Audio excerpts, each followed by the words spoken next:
দেশ বিদেশে দাদাগিরি, আমরা হক্কল সিলেটি। সিলেটের সঞ্জয় দেব বিশ্বকাপের দ্বিতীয় উদ্বোধনী মঞ্চে পারফর্ম করেছেন, যেটা কানাডায় অনুষ্ঠিত হয়েছে। তবে এই পারফরমেন্সের সবচেয়ে উল্লেখযোগ্য বিষয় ছিল তার স্লিভে তিনি এক টুকরো বাংলাদেশের প্রতিচ্ছবি এঁকে নিয়ে এসেছিলেন এবং বারবার সেটাকে পয়েন্ট আউট করে দেখাচ্ছিলেন।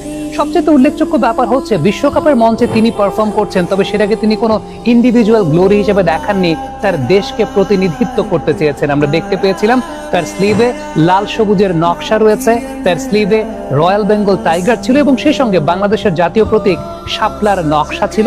বারবার কিন্তু তিনি পয়েন্ট আউট করে দেখাতে চাচ্ছিলেন, আমি আমার দেশকে প্রতিনিধিত্ব করতে এখানে এসেছি।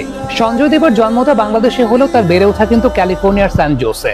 আন্তর্জাতিক পর্যায়ে ডিজে এবং মিউজিক প্রডিউসার হিসেবে তার চেনা জানা রয়েছে। সেই সুবাদে ফুটবল বিশ্বকাপের মতো আসরে পারফর্ম করার সুযোগ পেয়েছেন। আরো গর্বের বিষয় হচ্ছে তিনি প্রথম বাংলাদেশী হিসেবে ফিফা ওয়ার্ল্ড কাপ 2026 এর অফিসিয়াল অ্যালবামে নিজের গান অন্তর্ভুক্ত করার কৃতিত্ব অর্জন করেছেন। তার এই গান সিরসির অফিসিয়াল অ্যালবামের অংশ হিসেবে বিশ্বমঞ্চে বাংলাদেশের নামটা তুলে ধরেছে। সঞ্জয় দেব শুধুমাত্র সিলেটের না, আমাদের পুরো বাংলাদেশের গর্ব।